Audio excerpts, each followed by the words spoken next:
ponentes, también de muy reconocido prestigio, Paula Ortiz y Esther Diéguez. Ella viene de la Generalidad de Cataluña. Ambas son funcionarias del Cuerpo Superior de Administradores de la Generalidad, con máster en estudios europeos y en dirección pública, y también miembros asiduos de la red de calidad normativa de la Administración General del Estado. Están al frente del área de mejora regulatoria de la Generalidad, departamento que está adscrito directamente a la Secretaría de Gobierno del Departamento de la Presidencia. Y bueno, pues nada más, esperamos oíros. Muchas gracias. Vamos allá, pues. Venga, buenos días. Muchísimas gracias a los organizadores de la jornada. Gracias, Andrés, por tu interés en que viniéramos. Y la verdad es que es un placer estar hoy aquí en Murcia. Nos hace mucha ilusión, de verdad, poder compartir con vosotros nuestra experiencia en materia de simplificación de procedimientos y simplificación normativa. Pero para daros un poco de contexto, antes de pasar a hablar sobre estos dos aspectos que nos vamos a repartir, vamos a jugar un poco con las sillas, porque Esther va a hacer simplificación de procedimientos y yo simplificación normativa. Pero antes decía, os queremos dar un poco de contexto de lo que es nuestra unidad y bueno, y de a qué nos dedicamos, ¿no? El área de mejora de regulación. Pues bien, nuestra misión es impulsar la calidad material de las normas. Nosotros trabajamos desde esta visión de calidad material, por lo tanto, buscando la eficacia y la eficiencia del derecho. No trabajamos en temas de calidad formal más tradicionales, ¿no? Por decirlo así. Y lo que se intenta promover es, bueno, pues el cambio cultural, ¿no? Otra manera de hacer las normas, de pensar la regulación. Esta unidad se creó en 2008 y inicialmente éramos una dirección general, la Dirección General de Calidad Normativa. Aquí están las siglas en catalán de BUENE, como se nos conocía. A partir de 2010, bueno, de hecho 2011, con el cambio de gobierno, la unidad ya bajó de rango, perdimos el 50% de los recursos y ahora somos una unidad pequeñita, somos 5 técnicos y una persona de apoyo administrativo. Y bueno, estamos ubicados en la Secretaría del Gobierno y por lo tanto en el centro de la toma de decisiones normativas, ¿no? Y esto es muy importante. Hay muchos modelos para crear estas unidades de mejora regulatoria, y aquí cojo el guante de Ana Pilar, que antes nos has hecho referencia a esto. Esta unidad se creó siguiendo este modelo central, ¿no? en el centro de alto nivel y en el centro de la toma de decisiones. Y con lo cual tenemos una comunicación muy estrecha con la Secretaría de Gobierno, que a su vez pues, es el órgano de asistencia técnica, ¿no? al Consejo de Gobierno.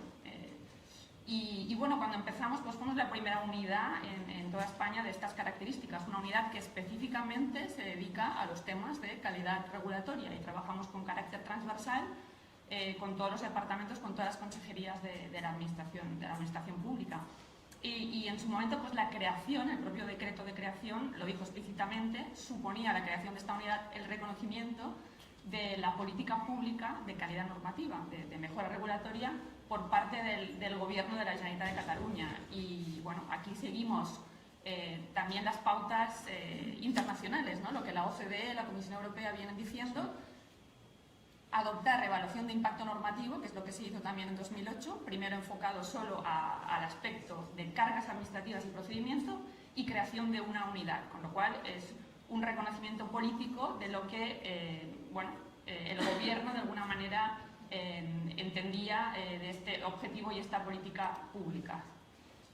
¿Y qué hacemos nosotros? Pues la verdad es que trabajamos intentando promover la aplicación de todos los instrumentos de mejora regulatoria, a medida que se han ido incorporando también en nuestro ordenamiento. Entonces, bueno, pues planificación normativa, estamos coordinando planificación normativa, pero sobre todo nuestros máximos esfuerzos se dedican a impulsar la evaluación ex ante, a impulsar el análisis de impacto normativo ex ante, con las consultas públicas previas, enmarcado por lo tanto la evaluación en un proceso de consultas públicas, pero también promovemos iniciativas de simplificación procedimental, de reducción de cargas administrativas, de simplificación normativa.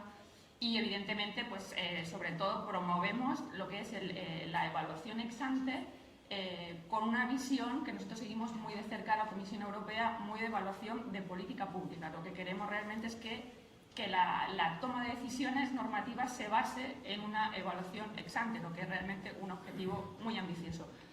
Pero bueno, ahí estamos, en esta lucha. Y la evaluación ex post, que es algo que está realmente en una fase incipiente, se está haciendo evaluación ex post, pero todavía en una fase muy inicial. Y nosotros apenas hemos trabajado en el ámbito de la evaluación ex post.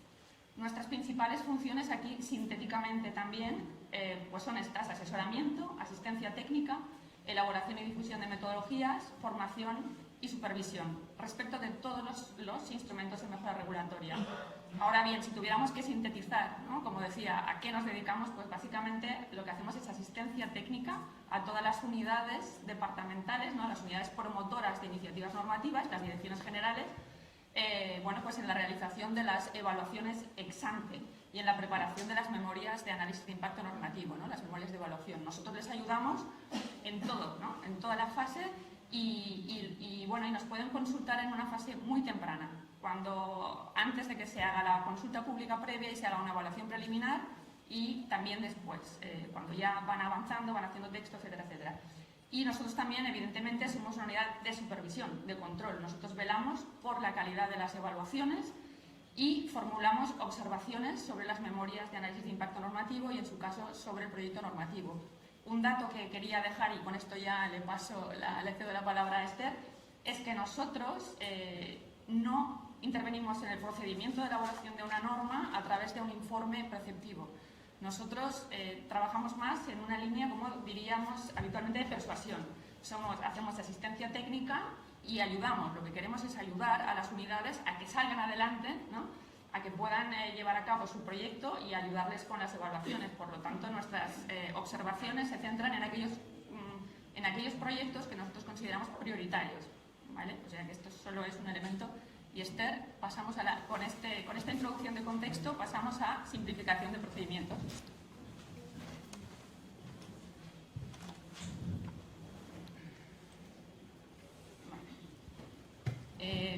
Mi exposición se centrará sobre qué ha hecho Cataluña en materia de simplificación procedimental y de reducción de cargas administrativas. Como consideración previa, antes de empezar en la exposición, diré que, como ha dicho Paula, nuestra unidad se enfoca en el trabajo con el análisis de normas. Y la exposición que se hace es desde esta perspectiva. Lo digo porque en temas temas de simplificación procedimental, todas las áreas que tienen competencia en materia de administración electrónica han tenido un papel fundamental. En Cataluña, además, tenemos la Oficina de Gestión Empresarial, que ha sido quien ha impulsado la ventanilla única empresarial, a la que después me referiré, y que tiene también un papel fundamental en temas de simplificación procedimental. Para comenzar la exposición, diré que uso el término simplificación procedimental como la reducción o supresión de trámites y procedimientos administrativos. En las directrices que ya tenéis en Murcia para la simplificación administrativa y normativa ya se recogen las principales medidas que tiene todo el mundo para llevar a cabo la simplificación procedimental, igual que en Cataluña. Pues cambiar autorizaciones por comunicaciones previas y declaraciones responsables, cambiar los silencios negativos por positivos, reducir plazos, etc. No entraré a una exposición pormenorizada de estas medidas que ya tenéis en vuestra resolución. Lo que voy a hacer es explicar un poco cómo hemos ido trabajando en diferentes momentos en el tema de la simplificación procedimental. La unidad, como ha dicho Paula, se crea en 2008, que es en el contexto de la adecuación del ordenamiento a la Directiva de Servicios. Y nuestra unidad, con otras unidades de la Administración de la Generalitat, participa en la revisión del ordenamiento jurídico catalán, esencialmente o principalmente para sustituir los regímenes de autorización por comunicación previa o declaración responsable cuando no se adecuaban a la Directiva de Servicio, para reducir plazos máximos de procedimiento y cambiar los silencios negativos a positivos.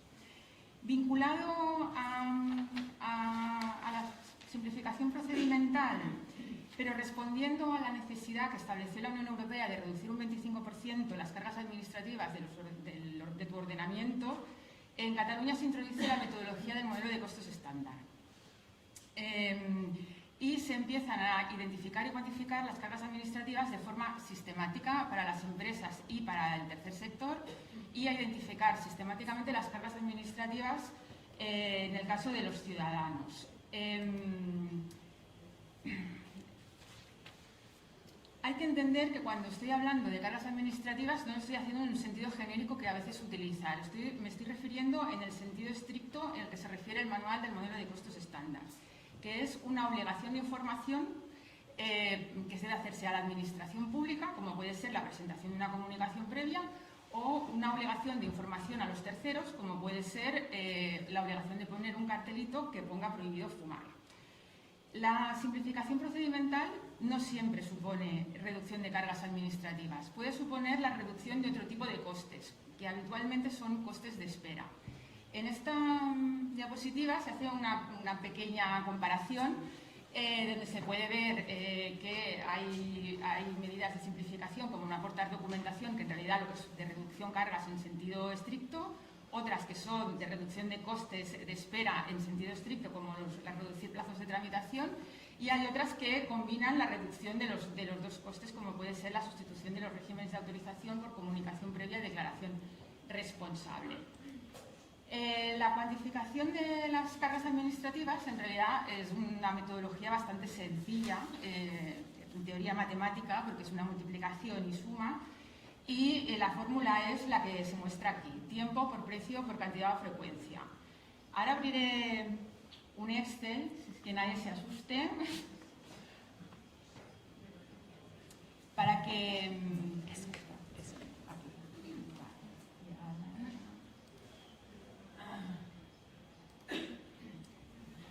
se vea cómo a la práctica traducimos estos parámetros que hemos dicho en una cuantificación. Entonces, cuando nosotros estamos pensando en una obligación de información, lo que tenemos que pensar es quién va a cumplir esta obligación de información, que es la población. Entonces, tenemos que pensar también cuál es el precio de su tiempo, que son los parámetros tiempo y precio que tenemos aquí. El parámetro frecuencia lo que te obliga a pensar es, te obliga a analizar las cargas administrativas. ¿Por qué? Porque las normas tienen obligaciones de información que puedes cumplir en un año, o obligaciones de información que se cumplen cada 10. Para poder sumarlas, tienes que anualizarlas para poder sumar el coste que es anual. De manera que la frecuencia de una obligación que se cumple en un año es 1, la frecuencia de una obligación que se cumple en 10 años es 0,1. Cuantificar te permite hacerte preguntas específicas sobre cómo reducir los costes de los diferentes parámetros. Por ejemplo, cuando estamos hablando del tiempo, debemos pensar la obligación de información, debemos dividir la obligación de información en diferentes tareas. Las más usuales son cómo nos familiarizamos con el cumplimiento de la obligación de información. Si no sabemos cómo debemos cumplirla, debemos aprender cómo cumplirla. Eso es un tiempo de cumplimiento. Rellenar la solicitud es otra tarea que debemos hacer para cumplir la obligación de información, y desplazarse para presentarla. En el caso de la tramitación electrónica, ¿qué es lo que hacemos respecto al tiempo? Pues eliminamos el tiempo que tenemos que dedicar para ir a presentar la comunicación, la autorización o lo que sea a la administración. Entonces, yo si miráis el Excel, lo que sería es aquí, en la hora y media que tiene un administrativo, en vez de ser 1 hora y media, lo que estaría en el administrativo es 0,50. Y esto hace que todas las cargas administrativas reduzcan el coste y nos cueste menos dinero. Cuando miramos el parámetro precio, lo que debemos hacer es focalizarnos en las tareas que puede hacer personal de menor cualificación. Por ejemplo, en Cataluña es muy habitual que determinadas obligaciones de información obligues a determinado tipo de personal, como directivos o personal cualificado técnico, a firmar determinados papeles. Bueno, pues debemos plantearnos si realmente este tipo de personal, cuyo salario es más elevado, debe ser el que firme estos papeles. Cuando miramos el parámetro frecuencia, lo que debemos pensar es cómo vamos a hacer que se cumplan menos veces las obligaciones de información. Por ejemplo, si tenemos una renovación que se hace cada 5 años, pues plantearnos, si es posible, que lo hagamos cada 10. Cuando miramos el parámetro población, debemos cuestionarnos si todas las personas que están obligadas a cumplir la obligación de información, las personas o las empresas que están obligadas a cumplir la obligación de información, en realidad es proporcional y necesario que lo hagan. Y aquí una pregunta que sistemáticamente debe hacerse, y más si entráis en el tema del test de pymes, es: ¿de verdad en las obligaciones de información de las empresas deben siempre los autónomos cumplir las mismas obligaciones que el resto de empresas? Porque además, en este supuesto en concreto, a los autónomos, por razones de economía de escala, les cuesta mucho más cumplir las obligaciones de información en términos de tiempo y precio que a las empresas más grandes. Como veis, nosotros hemos optado en la identificación de las obligaciones de información por parecer una cosa bastante procedimental, con artículos, determinación de tipología de procedimientos y tal. Esto nos permite también hacer algún análisis interno de coherencia de la norma. Por ejemplo, que a veces redactamos artículos, la aportación de documentación en 2 artículos diferentes pues nos permite ver si estamos siendo coherentes en cómo los hemos redactado en los 2 artículos. También nos permite contrastar que estemos cumpliendo con la normativa europea, con la normativa básica y con la normativa de rango superior. En este caso, que es el reglamento de turismo, se citan los artículos tanto en la opción de no hacer nada o la normativa vigente como en la propuesta normativa. Si veis, están citados los artículos de la Ley 13/2002, que es la Ley de Turismo de Cataluña, para contrastar también que estemos haciendo un reglamento que sea respetuoso con el resto de la normativa. Tengo que decir que en Cataluña se ha ofrecido a las unidades la posibilidad de estandarizar el precio, que son estos 4 precios que veis en el Excel, por 4 categorías profesionales desde 2010. Y desde 2012 también ofrecemos la posibilidad de estandarizar los tiempos en determinadas obligaciones de información. Es lo mismo que en la línea de lo que hace el modelo de costes simplificados que tenéis en las directrices de Murcia. Esto tiene la ventaja, la estandarización tiene la ventaja que facilita que las unidades que no son expertas en cuantificación puedan hacer cuantificaciones relativamente sencillas. Pero tiene la desventaja de que pierdes calidad de la cuantificación para hacerte todas estas preguntas de simplificación que hemos estado comentando. Solo lo apunto o lo señalo porque cuando uno hace el análisis debe tener en cuenta exactamente qué está haciendo. Ya cierro el Excel, ya no lo... Así sí que lo voy a volver a utilizar. Bueno, os enseño una cosa del Excel y así ya lo cierro, ya no tengo que... Nosotros calculamos el coste de la normativa vigente, el coste de la propuesta normativa y calculamos los ahorros en cada una de las iniciativas. Y así, ya lo cierro. Ya está por ahí. Bueno, como principal logro del área de mejora de regulación y de la Administración de la Generalidad, en realidad, de simplificación procedimental hasta los años 2014 o así, es que se hizo una revisión bastante exhaustiva de los regímenes de intervención de la Administración de la Generalitat. Y también se ha mejorado la comprensión de lo que en realidad significa la simplificación procedimental. Por ejemplo, en 2011 era habitual que cuando hacíamos la sustitución de una autorización por una declaración responsable a una comunicación previa, no hiciéramos en realidad una simplificación en profundidad de la información o de la documentación que acompañaba a esa nueva comunicación o declaración responsable. Y además, muchas veces se intentaba diferir la entrada en vigor de la comunicación previa a la declaración responsable en el tiempo, con lo cual convertíamos el régimen de intervención en un régimen autorizatorio con menos garantías para el ciudadano. Lo que quiero decir a la práctica es, cogíamos el formulario donde ponía autorización y le poníamos comunicación previa arriba. Entonces, el contenido era exactamente lo mismo, con lo cual, en términos de tiempo y precio, era exactamente lo mismo. Además, entonces no había ninguna reducción de cargas administrativas. Además, como diferíamos en el tiempo la entrada en vigor, tampoco teníamos ninguna reducción de costes de espera. Es por eso que nosotros entendemos que es importante cuantificar y, o al menos no perder nunca la perspectiva de lo que realmente estás haciendo cuando intentas simplificar, que es reducir todo este tipo de costes. Como os he enseñado, en el Excel nosotros hemos ido cuantificando en cada iniciativa los ahorros que se producen. Esto es lo que hicimos para calcular el 25% de 2012. Sumamos todos los ahorros y dedujimos cuál era el ahorro general que habíamos tenido. Lo continuamos haciendo, continuamos publicando los ahorros que se han estimado en cada una de las normas para tener una idea general de si se incrementan o se reducen las cargas administrativas de la Administración de la Generalitat. Además, en 2013 se creó la base de datos del SICAD, que la aspiración era... ¿Qué? Perdón, la diapositiva.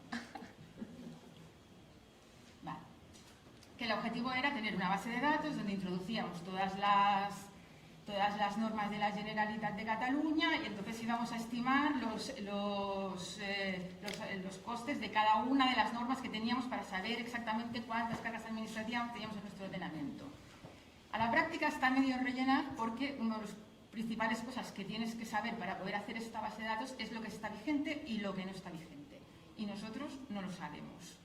Con lo cual iniciamos todo un proceso de simplificación normativa que es el que después os hablará Paula.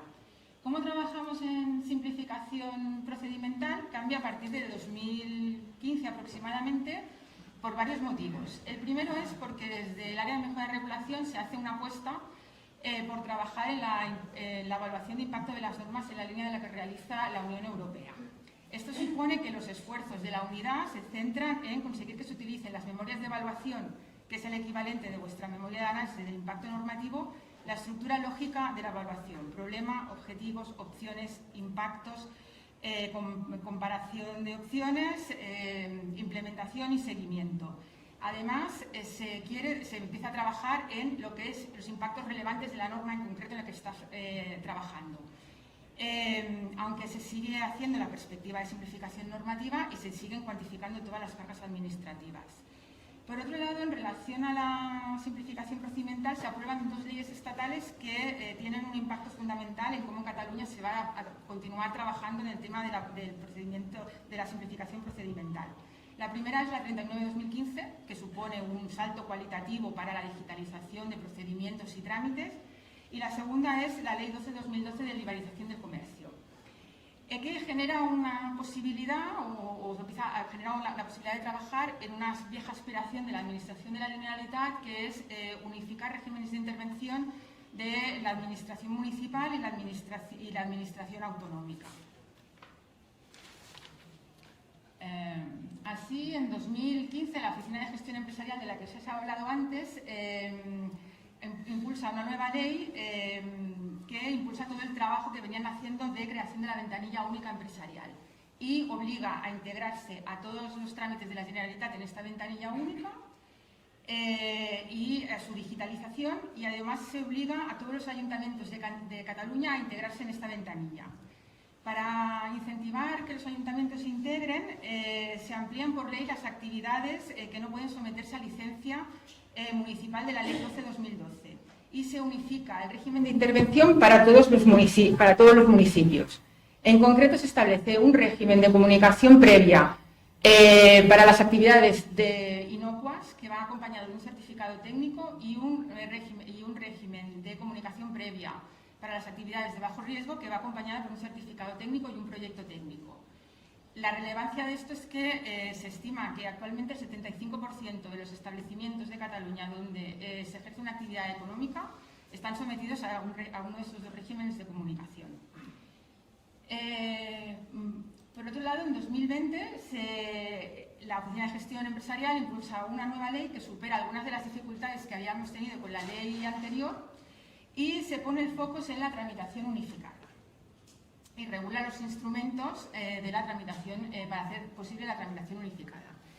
Con tramitación unificada se supone que cualquier ciudadano que quiera abrir un negocio o hacer cualquier trámite relativo a negocios en Cataluña puede ir al portal de la ventanilla y mediante la búsqueda guiada se le indican los trámites que debe realizar, tanto locales como estatales como autonómicos, y el orden en que debe realizarlos. el empresario puede iniciar la tramitación, que debe seguir este orden donde se ha intentado maximizar que sean lo máximo simultáneos posibles. Desde la ventanilla se piden los datos a todas las administraciones y el empresario solo tiene que aportar los que no constan en las administraciones. La ventanilla remite todas las comunicaciones a todas las administraciones, hace todas las notificaciones y facilita los pagos que deban realizarse en las diferentes administraciones públicas. Todo este nuevo marco determina que la manera en que trabaja el área de mejora de la regulación cuando analiza nuevas iniciativas con procedimientos es que cambie el foco donde trabajamos. ¿Por qué? Porque el procedimiento ahora no es solo una norma, requiere aplicaciones informáticas que son muy costosas de cambiar. Por tanto, cuando estamos haciendo normas no podemos perder de vista esto y lo que nosotros vemos es que en un futuro se va a hacer una estandarización en cómo se tramita. Otra de las cosas que tenemos en cuenta cuando diseñamos normas es que debemos pensar en lógica electrónica. Los datos que le debemos pedir, que aporte al ciudadano, debemos intentar pedir siempre datos que ya consten a las administraciones públicas, para que el ciudadano no tenga ni que aportarlos, ni nosotros digitalizar nuevos documentos. Y debe valorarse siempre si con la tramitación electrónica estamos dejando fuera determinados colectivos. Y, en el caso de que sea así, pensar medidas para mitigarlo. Por lo que se refiere a la tramitación unificada, cuando miramos trámites que son del ámbito económico, el procedimiento no lo podemos mirar solo como el procedimiento de la norma, sino en el conjunto de la tramitación y debemos maximizar la posibilidad de su tramitación simultánea, porque lo que le importa al ciudadano o al empresario no es si un determinado procedimiento en concreto se reduce el plazo para hacerlo. Lo que le importa al ciudadano es cuánto tiempo tarda en abrir la peluquería, cuánto tiempo tarda en abrir la panadería, lo que sea. Además, la documentación se debe intentar hacer coherente y coordinar la documentación de los diferentes procedimientos. Por ejemplo, si tenemos para abrir lo que sea, ¿no? Una industria química, necesitamos un proyecto técnico que necesita unos planos y necesitamos un estudio a gusto que necesita unos planos, debemos intentar que esos planos sirvan para los dos procedimientos. No hacer diferente exigencia de los planos. También debemos intentar garantizar que las entidades colaboradoras que hacen un análisis técnico puedan participar desde los diferentes ámbitos materiales. Y por ejemplo, en Cataluña esto se ha intentado facilitar en el caso del ambiental y la protección civil. Y también deberíamos intentar que todas las inspecciones que se hacen sobre los establecimientos fueran coordinadas por la Administración de la Generalitat y en lo posible por otras administraciones públicas para evitar los costes que le supone al empresario las continuas inspecciones en su establecimiento. Y respecto al futuro, lo que esperamos en el ámbito de la simplificación procedimental es que mejore la lógica continua de cómo se diseñan los procedimientos en electrónicos y que se introduzcan nuevas tecnologías como la inteligencia artificial y que veamos nuevas posibilidades de simplificación procedimental. También que una vez que hemos hecho una revisión exhaustiva de los regímenes de intervención de bajo riesgo, deberíamos intentar simplificar la instalación en el territorio de actividades de más riesgo, que es un tema que tenemos un poco pendiente y que implica, claro, tocar los monstruos que son el urbanismo, la protección civil y la normativa ambiental. Y finalmente creemos que también, para avanzar con claridad en si realmente estamos simplificando o no, debemos ir a un modelo de evaluación donde se midan de forma continua los costes de la regulación y no solo las cargas administrativas, los costes de espera, costes para la administración y otros costes que puedan darse. Y con esta reflexión termino y ahora Paula hablará de la problemática de la simplificación normativa. Nada, gracias.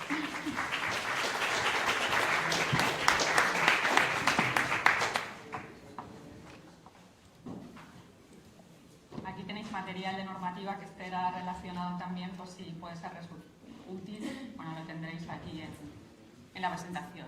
Pues nada.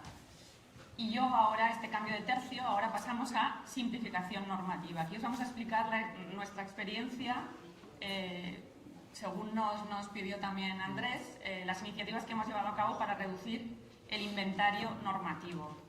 Y esta mañana ya nos lo ha dicho también Ana Pilar, ¿no?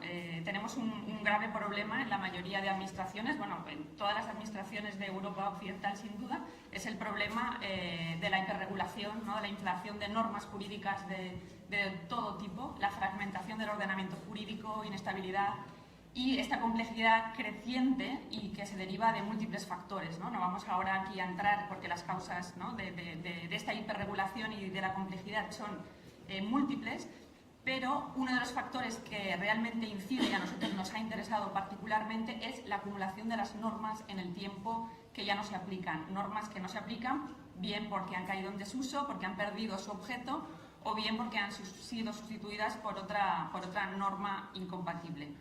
Y las consecuencias de esta hiperregulación y de esta inflación son sin duda dificultades en el conocimiento y en el acceso al derecho, en el acceso físico y lógico, ¿no? De conocer este derecho, inseguridad jurídica, problemas en el cumplimiento, etc.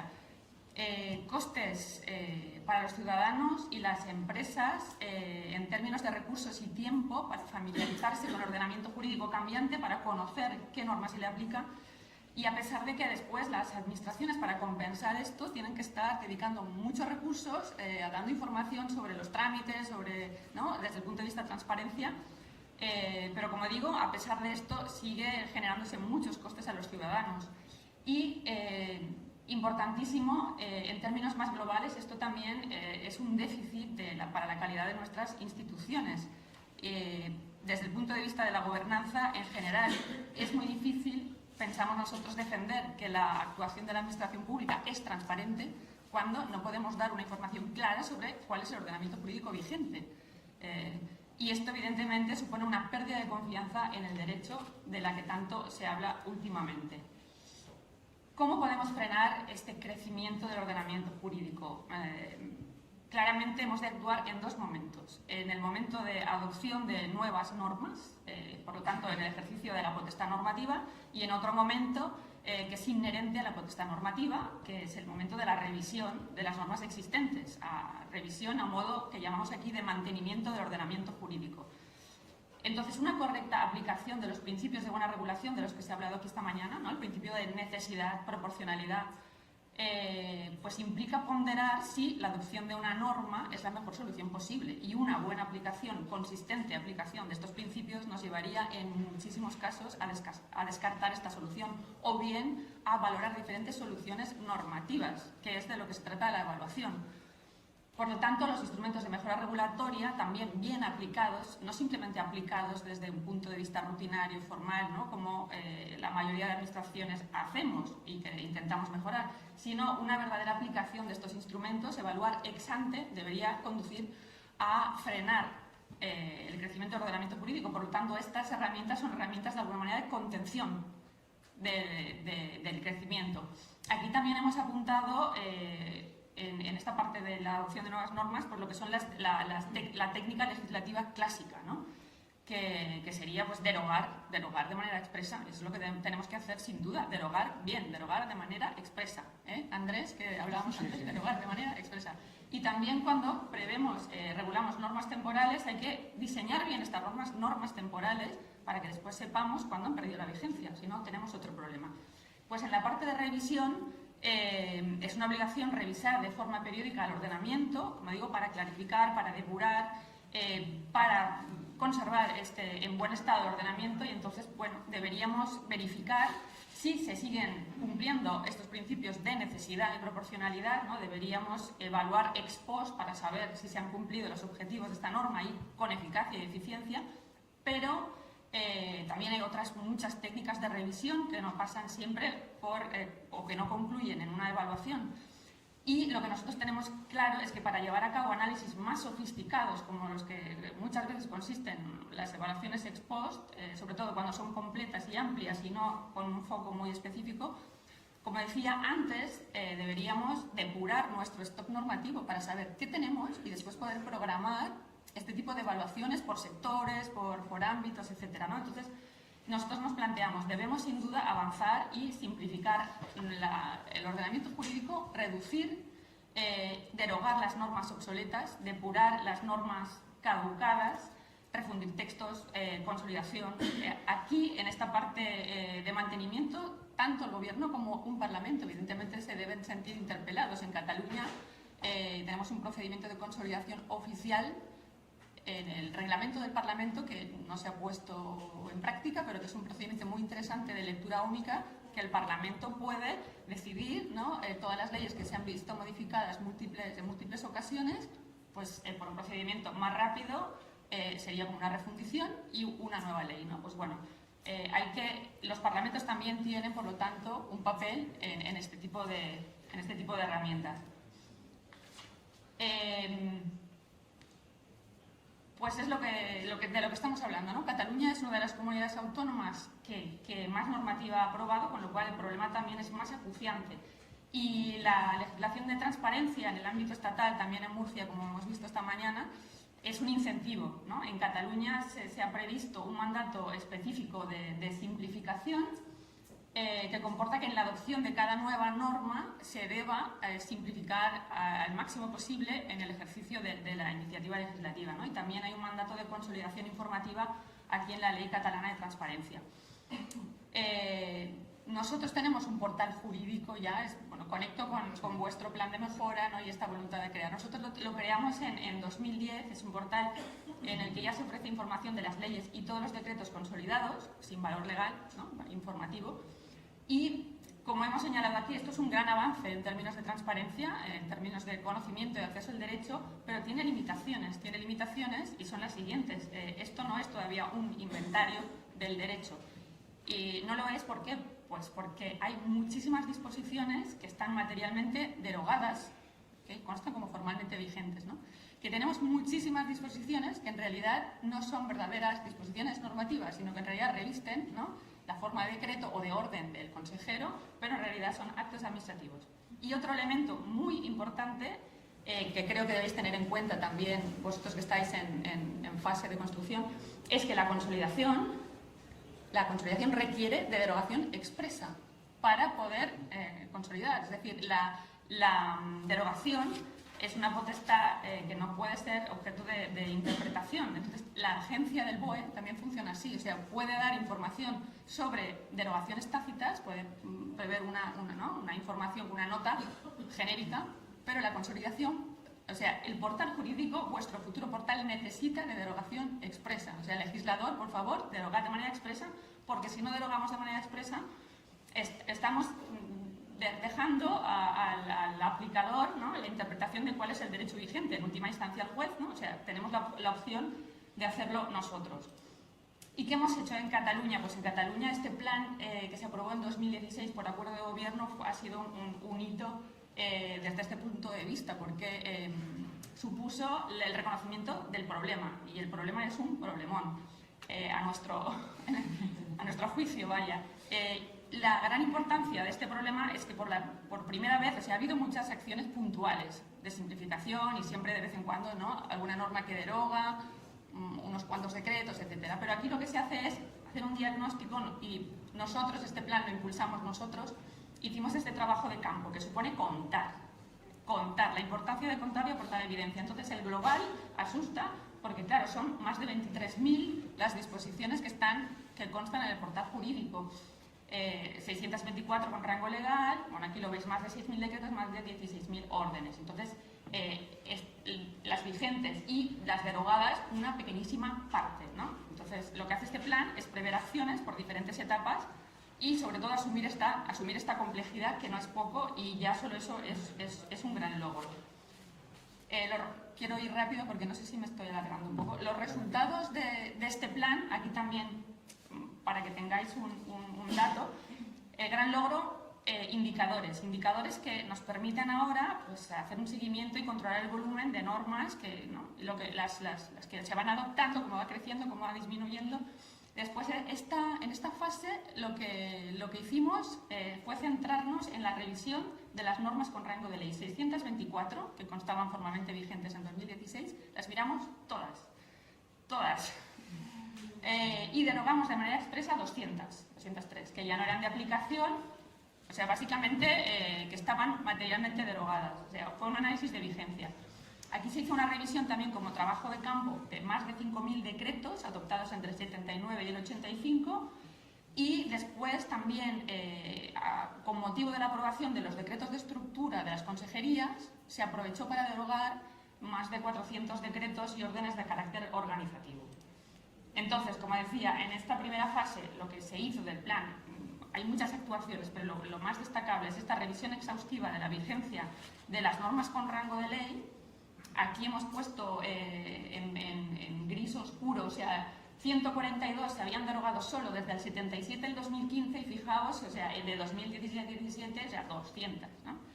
Y una cosa que aprendimos, bueno, pues a pesar del principio de anualidad de las leyes de presupuestos, a pesar del principio de anualidad de las leyes de presupuestos, pues lo que nos dimos cuenta es que hay, como ya sabemos todo, pero verlo precepto a precepto, hay muchísimas disposiciones cuyos efectos van más allá del ejercicio presupuestario o incluso tienen vocación de permanencia. El hecho, claro, es que nosotros tuvimos que dejar 9 leyes de presupuesto con preceptos vigentes, ¿vale? Pues esto. Seguimos con la estrategia para revisar los decretos y órdenes después de esta fase. Entonces, bueno, dada la magnitud de la tragedia, hicimos una consulta pública previa también, es en 2019. También están aquí los enlaces, están todos los documentos en castellano, estos traducidos con los enlaces, porque son interesantes, creo, bueno, más que nada para ver las dificultades que todos tenemos en esto, ¿no? Entonces, para dar información sobre este diagnóstico y soluciones posibles. Entonces, aquí se plantean varias alternativas.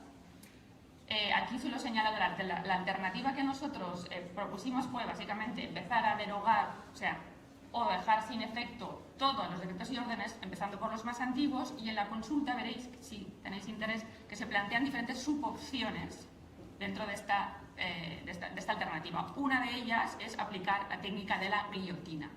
La guillotina fue muy utilizada en Suecia en los años 80 porque tenían un stock regulatorio brutal que no sabían que estaba vigente, que no estaba vigente. Entonces, la guillotina lo que hace es que declara expresamente cuáles son los decretos y órdenes vigentes, o sea, la lista de todos los que son vigentes, y el resto, dices, pues, desde el 1 de diciembre del 77 al 12 tal, el resto está derogado. Esto lo han hecho en Italia también, o sea, es cuando tienes una gran magnitud. O sea, lo importante es decir qué es lo que está vigente. Bueno, consulta previa. Bien, fue muy interesante. Después fuimos a la Comisión Jurídica Asesora, que es nuestro el alto órgano consultivo del Gobierno, con este resultado, con el trabajo de campo que habíamos hecho, con la parte del plan, y le hicimos también está publicado en nuestra web, la consulta, la petición de dictamen que le hicimos, con muchísimo material, pero pusimos bien. Y después, bueno, básicamente lo que queríamos saber es infórmanos sobre cuáles son las soluciones técnicas para llevar a cabo una derogación masiva. Bueno, la Comisión Jurídica Asesora dijo la guillotina no, esto no. Bueno, el dictamen es muy pedagógico, muy didáctico, se queda muy a gusto con toda la técnica de la derogación, está bien. También al ser un dictamen muy largo, pues es lo que pasa con los dictámenes largos, que a veces dices, lo que había entendido me parece aquí es una cosa, pero que... Bueno, la comisión nos dijo que adelante con la simplificación, que está muy bien, que es algo fantástico, hay que hacerlo. Dijo, estaría bien que hubiera una habilitación legislativa expresa al Gobierno para derogar normas obsoletas. Y también aquí nos ayudó con el tema de las técnicas. Bueno, nos dijo que no a la guillotina. Eso fue, bueno, lo tuvimos que asumir porque con todos los problemas que hay era realmente una salida muy buena.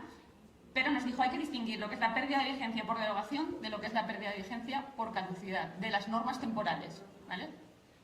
Y después lo que también nos dijo nos alertó de, a ver, la simplificación hay que llevarla a cabo con todas las garantías posibles, sin que suponga una desregulación encubierta, y eso está clarísimo. O sea, la comisión quiere examinar que en algún caso lo que hace el Gobierno no es derogar algo que está obsoleto, porque ya no está vigente por las razones, ¿no?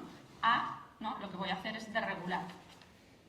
Entonces, nosotros lo que hemos hecho después con los decretos es aprovechar esta revisión de los 5.000 que nos habíamos mirado en el plan de simplificación, y aprobamos un decreto en 2021 que lo que hizo fue simplificar más de 1.200 decretos y órdenes. Hicimos un anexo primero con los que derogamos de manera expresa, que fueron 249 normas tácitamente derogadas, derogadas de manera expresa, para que no haya duda, y en otro anexo lo que se distingue como técnica es, bueno, todas aquellas normas temporales que ya habían perdido la vigencia, pero que es muy difícil saber si han perdido la vigencia o no, porque claro, la Comisión Jurídica Asesora dijo esto, no hace falta que el Gobierno lo haga si quiere. Esto se puede hacer de manera automática en el portal jurídico, pero un portal jurídico necesita ayuda, necesita recursos y necesita que alguien le diga, no, esto efectivamente, esto ya no está vigente.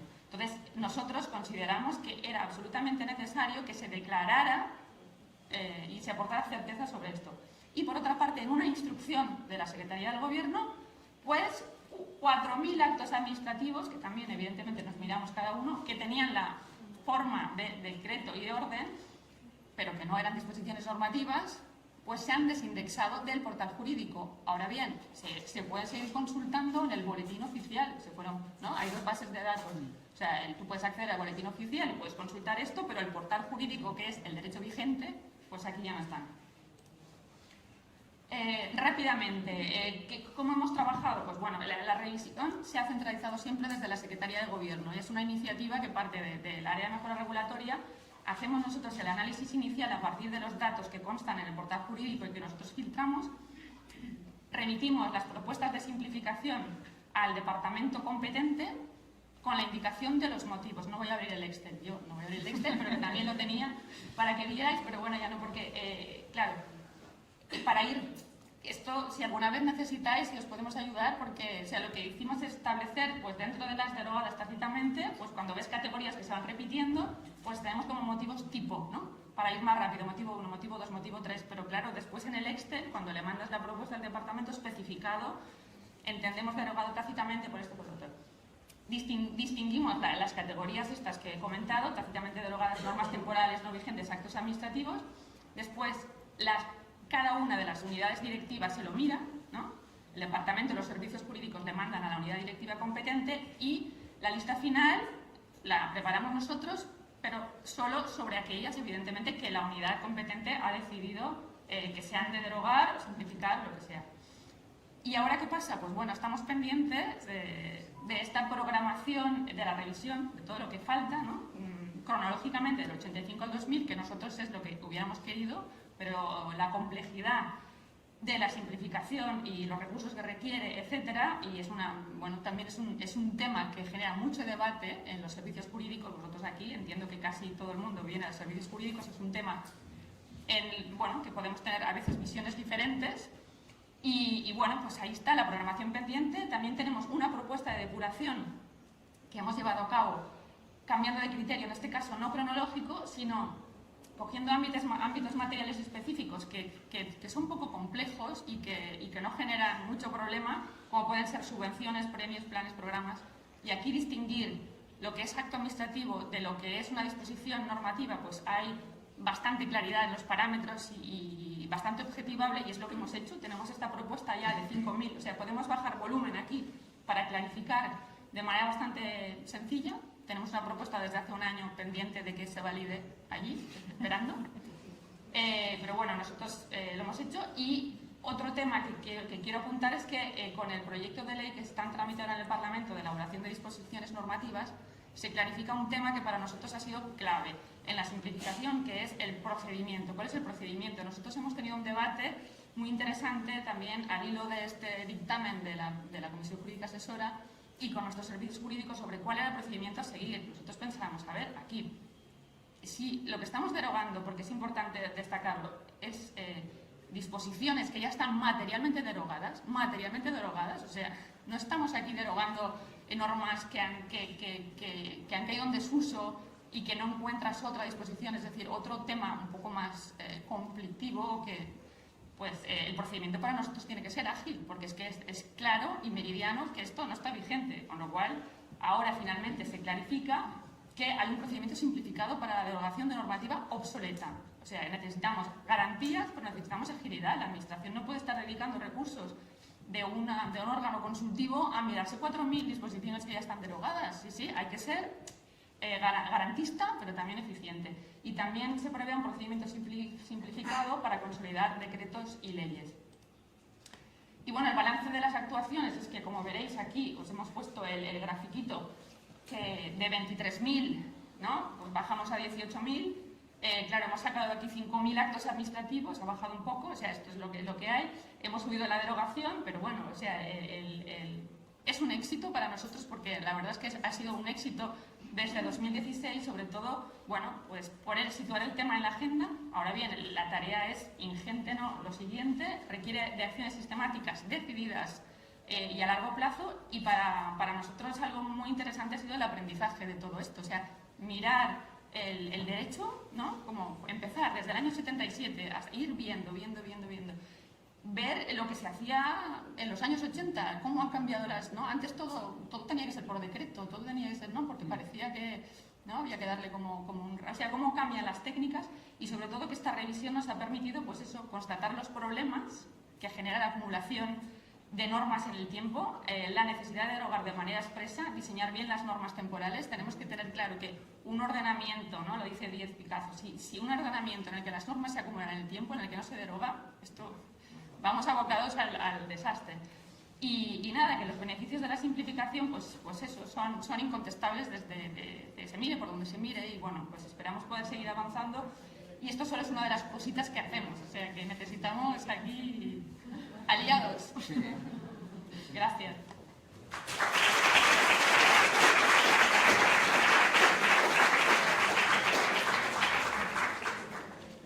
Muy bien, muchas gracias. ¿Una pregunta? Bueno, pues a mí me gustaría... perdón. Esa derogación de las 203 leyes, ¿cómo dice? ¿Una ley específica? ¿Cómo es eso de? Me gusta que me hagan esa pregunta. Sí. ¿Puedes repetir la pregunta para que vean un poco atrás? Perdón. La pregunta es cómo llevamos a cabo, ¿no? La derogación de las 200 leyes. Bueno, nosotros habíamos previsto una tramitación por una ley específica, ¿no? Para dar relevancia, para visibilizarlo, porque además nos parecía que la materia, ¿no? Era lo suyo, era tramitar una ley específica. Pues no. En este caso, ya lo diréis, pero qué barbaridad, pues sí, se metió en la ley de acompañamiento de los presupuestos, la ley de medidas. Así fue, mal que nos pese, pero en este caso, como nos dijo un letrado del Parlamento, nos dijo, bueno, pues por primera vez una ley de medidas va a servir para aportar seguridad jurídica, y esto es lo que hay. O sea, nosotros no lo queríamos así, conseguimos que saliera adelante, y al final dijimos, pues bueno, pues ha salido adelante. Pero evidentemente no es la manera. O sea, en el caso siguiente sí que tramitamos el decreto, y ahora, pues te digo, estamos con otro decreto previsto, y lo que nos gustaría es poder hacer pues una programación sistemática y hacerlo bien. Pero sí, esto es lo que es. Sí, bueno, a mí me gustaría comentar a lo de tu... Hay otra pregunta. No. ¿Cómo la labor de apoyo a las unidades sanitarias promotoras de las iniciativas, cómo la hacéis? En el momento de la elaboración de esas leyes, la elaboración de la MAI, de la MAI intermedia, de la inicial, de la final, ¿cómo la apoyáis? Si lo hacéis vosotros... Nosotros trabajamos en circuito de gobierno. Y entonces trabajamos de muchas maneras diferentes, porque es lo que ha dicho Paula. O sea, la labor es tan ingente en todos los ámbitos que lo que nosotros intentamos es generar complicidades con las unidades. Y de vez en cuando sacar el palo. Cuando no se hace pues, la cuantificación, la tenemos en una norma, y entonces decimos, no, cuantificación sí o sí. Y entonces tenemos un circuito de gobierno, y entonces las iniciativas entran para ir a información pública, necesitan pasar por circuito de gobierno. Y entonces llega y va el texto con la memoria de evaluación y con una memoria general, que es como una memoria justificativa. Y entonces ahí interviene el área de mejora de regulación. Si no has cuantificado, si no sigues la estructura de la memoria de evaluación, lo que sea que nos parezca relevante en cada norma, se van diciendo. Entonces, hemos ido generando como unos estándares de las... ¿Tenéis matrices, por ejemplo, para la evaluación de matrices de... Tenemos un esquema. tenemos un modelo, tenemos memorias de evaluación, tenemos buenas prácticas, también lo que están internas, porque muy buenas prácticas tampoco es que consideremos que sean. ¿Vale? Pero tenemos toda como una web interna donde tenemos modelos, tenemos las plantillas para hacer las cuantificaciones, tenemos todo el material. Luego tenemos en la web que tenemos nosotros, tenemos también mucho material publicado y se publican todas las memorias de evaluación de normas aprobadas desde el 2020, están publicadas, está el texto y está la evaluación preliminar que se hace con la consulta pública previa y la memoria de evaluación. Y entonces eso también te facilita que porque al final nosotros muchas cosas son muy parecidas siempre. O sea, los de agricultura hacen cosas muy parecidas siempre, los de economía, de juego, hacen cosas muy parecidas siempre. Y entonces tenemos, en el momento que tú empiezas a generar un know-how de cómo hacer una memoria de evaluación del juego, qué cosas se tienen que mirar en el juego, si la unidad no lo hace, te puedes remitir a mira, aquí valoraste qué pasa con los colectivos vulnerables del juego. Aquí me cuantificaste las cargas administrativas que ya tienes del texto anterior. Claro, la base de datos del SICAD que antes os comentaba, nosotros la tenemos, o sea, el Excel que yo os he enseñado de turismo lo tenemos dentro de esa base. Entonces, la siguiente vez que los de turismo hacen su memoria de evaluación, modifican su decreto de turismo, ya tienen las cargas administrativas de la normativa vigente. Y entonces, pueden ya... Por la homogeneidad por áreas. Claro. Bueno, sí. No entre todas las Generalitat de... Bueno, es que eso no, bueno, no sé, no puedes hacerlo porque es que los ámbitos materiales, es lo que decía él, los ámbitos materiales son diferentes. Entonces, cuando tú miras juego, tienes que mirar temas de competencia, tienes que mirar ingresos. Cuando estás mirando tema de, yo qué sé, de derechos de los niños, claro, es que no estás mirando, ¿sabes? No estás mirando temas de competencia, tienes que mirar los derechos sociales, cómo estamos haciendo protección de los niños. Esther, perdona si me permites, no, solo para no alargarnos mucho, que sé que Andrés va a estar sufriendo, no. Pero nada, un pequeño apunte, que bueno, lo que comentabas, nosotros podemos trabajar, como decía Esther, cuando entran las iniciativas en esta aplicación, ¿no?, que gestiona los asuntos que van al Consejo de Gobierno, o bien también trabajamos como consultoría. Una unidad tiene todavía, sin tener texto, tiene una idea inicial de lo que tiene que hacer, y esta es la parte que a nosotros más nos gusta, o sea, trabajar realmente con la evaluación ex ante, cuando funciona y cuando supone aportar un valor añadido para la unidad, porque entonces ve la utilidad. También trabajamos al final para intentar arreglar las cosas cuando, bueno, al menos pues que la memoria tenga unos mínimos, que la memoria formalmente, ¿no?, pueda salir a información pública y que no sea objeto de una nulidad al final, como nos contaba esta mañana Ignacio. Es decir, intentamos trabajar de las dos maneras y sobre todo que, bueno, también, como decía antes, como no hay un informe preceptivo del área de mejora regulatoria y somos tan poquitos y son tantas las iniciativas, intentamos priorizar. Pues también al principio trabajábamos mucho solo o principalmente con las iniciativas que afectan las actividades económicas, que imponen restricciones, las que tienen como más, ¿no? Y nos centrábamos allí y ahora intentamos pues ver un poco, ir cambiando las prioridades. Queremos avanzar mucho más, o sea, hemos cargas desde pymes, que lo pusimos en 2014, ahora estamos avanzando hacia impactos sociales. Y tenemos unas directrices, por ejemplo, que nos interesan mucho sobre cómo podemos valorar el impacto de la regulación desde la perspectiva de la integridad institucional y la prevención de la corrupción, ¿no? Cómo diseñamos los procedimientos, pues pueden ser más, ¿no?, proclives el tipo de diseño que se haga a que se produzcan determinadas irregularidades. Es decir, y queremos ir cambiando un poco el foco, ¿no?, y ir ampliando hacia también impactos sociales, impactos ambientales. Nuestra unidad, tenemos una ingeniera, o sea, somos juristas, pero también tenemos enfoque económico y también tenemos una ingeniera. Y cuando ayudamos a las unidades a hacer las memorias, decimos, oye, te vamos a ayudar a cuantificar, te vamos a ayudar a hacer el test de pymes, te vamos a ayudar a buscar los datos, te vamos a pasar una propuesta de cargas, no te preocupes, no te agobies. O sea, yo lo que te voy a dar es una propuesta para comparar. Pero claro, esto lo podemos hacer con algunos departamentos y lo que vemos es que cuando nos funciona, ¿no?, es lo del boca a oreja, cuando al principio las reticencias, ¿no?, después cuando ven que esto tiene un sentido, porque lo de la comparación de opciones y lo de la cuantificación, Ignacio, aquí teníamos este debate, es cierto que cuantificar, claro, de lo de SL, que es lo que se está claro, pero a ver, cuantificar cuantificar por cuantificar tampoco tiene mucho sentido, porque lo único que ve la unidad es, ostras, qué barbaridad, ¿y ahora qué tengo que hacer? Que me vas a matar. Pero claro, cuantificar cuando lo que te permite es tomar decisiones, cuando lo que te permite es comparar y saber si esta opción que tienes ahora respecto a esta otra posibilidad vale la pena o no. Y si al final, pues claro, te permite comparar, Y bueno, si al final se puede dar un dato, que esto es otro tema muy importante, si las memorias avanzamos hacia una evaluación consistente, pues claro que estas memorias también sirven desde el punto de vista de comunicación. Claro que después los decisores políticos podrían llegar a un parlamento con esa buena memoria y decir, no, oiga, no me proponga esto, si es que esta solución yo ya la he evaluado y la he descartado por esto. Pero claro, si solo son ejercicios formales y retóricos, pues es más de lo mismo. Pero está en nuestras manos también intentar un poco cambiar esto. Y lo que pasa es que es, bueno, tarea complicada. Muy bien, una pregunta más. A mí me gustaría, y sabes que te he hecho bastante hincapié al hilo de lo que estuvimos hablando ayer, de aclarar bien el concepto de que las normas estén derogadas expresamente.